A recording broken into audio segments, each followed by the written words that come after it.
কিনারায় দাঁড়ায় আছে, সাগরের কিনারায় যখন দাঁড়িয়ে আছে, কচ্ছপের ওপরে যখন মুসলমান ভাইরারে আমার বিচ্ছুটা উঠে গেল, আর ওই কচ্ছপটা সাগরের ঢেউতে ভাসতে ভাসতে ওই পারের দিকে রওনা দিয়েছে।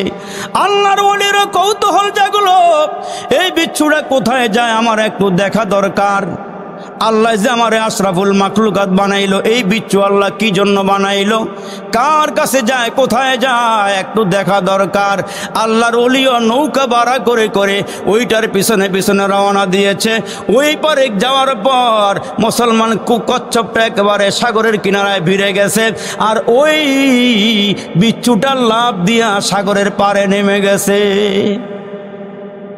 আল্লাহর ওলিও সাগরের পারে গিয়ে নামছে, নাইমা ওইটার পিছ ধরছে, ওটা কোন দিকে যায়। লাফাইতে লাফাইতে তাকায়া দেখে ওইটা একটা গাছের নিচে একজন আল্লাহর বান্দা শোয়া।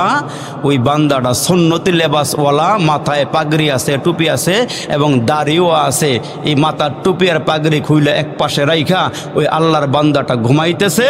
আর আল্লাহর ওলি তাকায়া দেখে ওই যে পরহেজগার ব্যক্তি, আল্লাহওয়ালা ব্যক্তি, নামাজি ব্যক্তিটা শুয়া রইছে, উনি একজন রাখাল, বকরি বেড়া চালায়, ওইগুলো মাঠের উপরে সাইরা দিয়া সে আল্লাহর হস্তে ঘুমায় রইছে।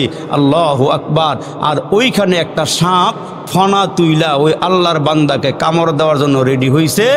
আর ওইখানে কোনো মানুষজন নাই, কোনো লোকজন নাই, আশপাশে কেউ নাই। তো আল্লাহ তাআলা ওই মানুষটারে হেফাজত করার জন্য ওই মুসলমান কচ্ছপরে বিচ্ছুর জন্য নৌকা বানায়া ওই পারে নিয়া ওই বিচ্ছুটা সাপরে মারার জন্য আল্লাহ পাক ওই বিচ্ছুকে সাগর পার করে ওই পারে নিয়ে হাজির করে দিছে। আল্লাহর ওলি যখন দেখছে একজন রাখাল আল্লাহওয়ালা শুয়ে রইছে, তা আল্লাহর ওলি হাতের মধ্যে পাথর নিছে সাপকে মারবে।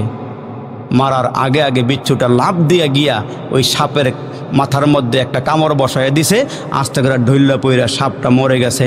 তখন আল্লাহর ওলি বলতেছে, আল্লাহ তুমি তো কোনো মাখলুক বেহুদা বানাও নাই। রসুল যে বলে গেছে, আর দুনিয়া খলিকত লাকুম ওয়া আনতুম খলিকতুম লিল আখিরা, এরে মানুষ তোমাদেরকে বানাইছে আমার জন্য, আর দুনিয়ার সমস্ত মাখলুকাত বানাইছে তোমার জন্য। জোরে কোন সুবহানাল্লাহ, সুবহানাল্লাহ।